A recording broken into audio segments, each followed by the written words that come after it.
Ciao ragazzi, benvenuti dal vostro handyman. Eccoci sul secondo video su contratti e bollette. Nello scorso video ci siamo occupati dei tre principali tipi di contratto, quindi ora possiamo andare nel dettaglio della bolletta del gas. Rimani collegato con noi fino alla fine di questo video. Anche oggi ho preparato per te una risorsa che ti sarà di enorme aiuto durante il consulto della tua bolletta del gas. Rimani fino alla fine per scoprire di che cosa si tratta. Il prezzo del gas ti preoccupa? La bolletta del gas ti preoccupa? Beh, diciamo che sono le principali preoccupazioni di oggi, in quanto rispetto all'anno scorso il prezzo del gas è praticamente quadruplicato. Ma la domanda è, ma si può risparmiare? La risposta è certamente sì, però c'è da stare attenti, non è oro tutto quel che luccica. Per risparmiare bisogna prima di tutto capire esattamente cosa si sta pagando. È fondamentale capire almeno le principali voci della bolletta e come il processo funziona. Questo, mi raccomando, è fondamentale per poter fare un piano di risparmio.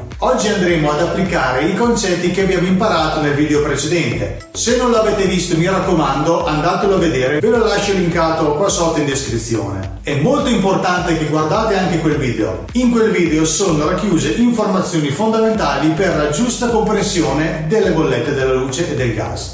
Quindi bando alle ciance e mettiamoci subito all'opera. Allora ragazzi, eccoci qua ad analizzare la nostra bolletta del gas. Qua vi ho messo la prima pagina della bolletta. Qua trovate il riassunto generale, quindi i vostri dati, il totale da pagare, la scadenza, consumo fatturato e periodo fatturato. Possiamo proseguire con la sintesi degli importi fatturati. La prima voce è la spesa per la materia prima del gas.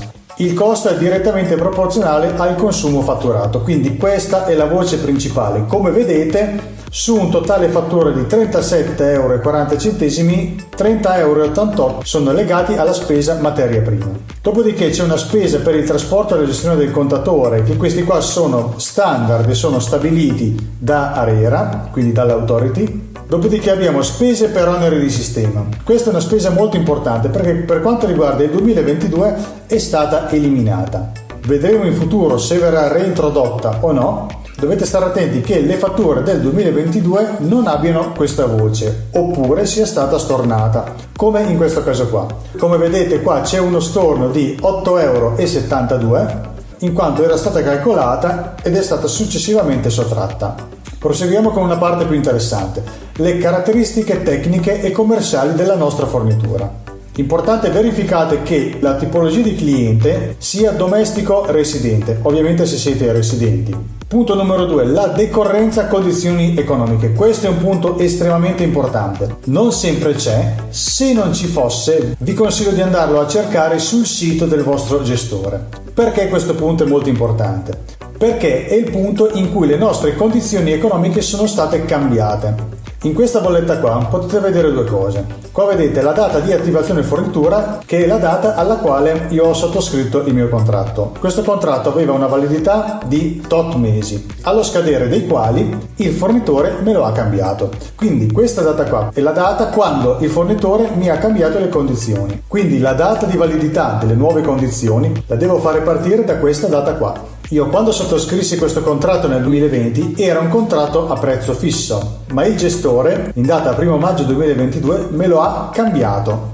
La denominazione del mio nuovo contratto è questa qua sopra, che vedete alla voce denominazione del contratto. Ultimo punto, abbiamo le letture. È fondamentale che voi teniate le letture del contatore sempre aggiornate. Il dato contatore della fattura deve essere sempre allineato a quanto è riportato sul contatore. Nel caso il dato contatore sulla fattura fosse più basso di quanto realmente riportato sul contatore, alla prossima lettura voi dovrete pagare questa differenza. Quindi occhio, perché il rischio che arrivino stangate è estremamente alto. Mi raccomando, controllate che le letture sulla bolletta corrispondano alle letture fisiche sul contatore. Ok, proseguiamo invece con gli elementi di dettaglio. Questi sono elementi che non sono presenti sempre in tutte le fatture, dipende un po' dai gestori. Alcune le mettono su tutti, altri no.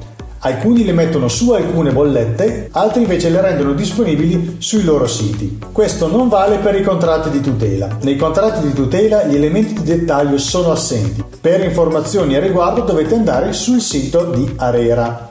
Comunque qua importante è il costo materia prima gas e lo spread del gestore se siete in mercato libero variabile. Lo spread del gestore non è sempre presente. Per esempio qua lo spread del gestore è stato inserito all'interno della materia prima del gas. Qua sotto invece abbiamo un esempio di un altro gestore, sempre in libero variabile, che specifica differenza tra materia prima e spread. Come vedete nella slide sono suddivisi. In questo caso questo gestore ha uno spread di 0,11 euro al metro cubo. Ok, proseguiamo con la prossima slide. Come vi ho detto sul video dei contratti, è molto importante sapere che tipo di contratto abbiamo in essere e i relativi costi. Per trovare queste info dobbiamo innanzitutto cercare il nome del nostro contratto. Per esempio nella mia bolletta è presente sotto la voce caratteristiche commerciali della fornitura, che abbiamo visto alla slide numero 3. In questo caso possiamo vedere che la denominazione del contratto è 7 per te. Dato che lo spread in questo caso non è specificato e io voglio sapere qualcosa di più su questo contratto, io posso andare sul sito del mio gestore a controllare le condizioni di questo contratto.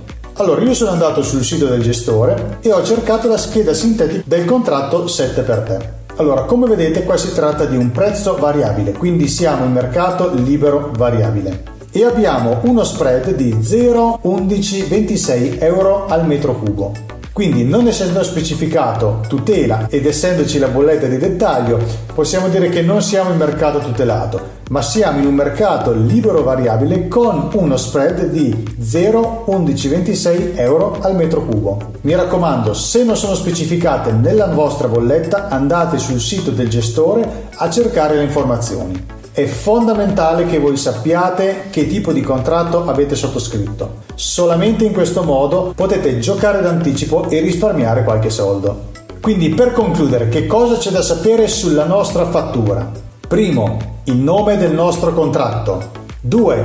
I costi legati al nostro contratto. 3. La decorrenza di condizioni economiche. Se non è presente andate a cercarla. Perché sono importanti questi 3 punti? Primo, con il nome del nostro contratto noi possiamo andare a cercare i dettagli del nostro contratto e sapere cosa paghiamo. 2. Costi legati al nostro contratto.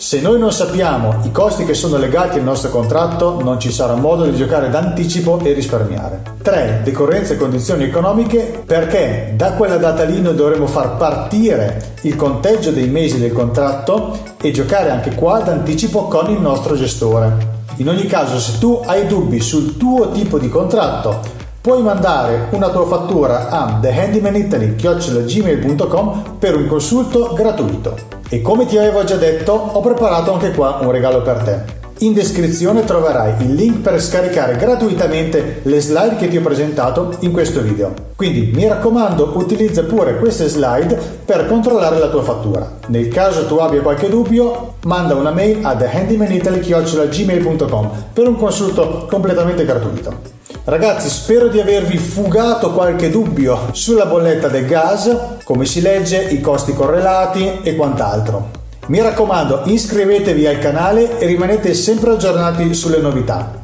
Ci vediamo al prossimo video. Ciao!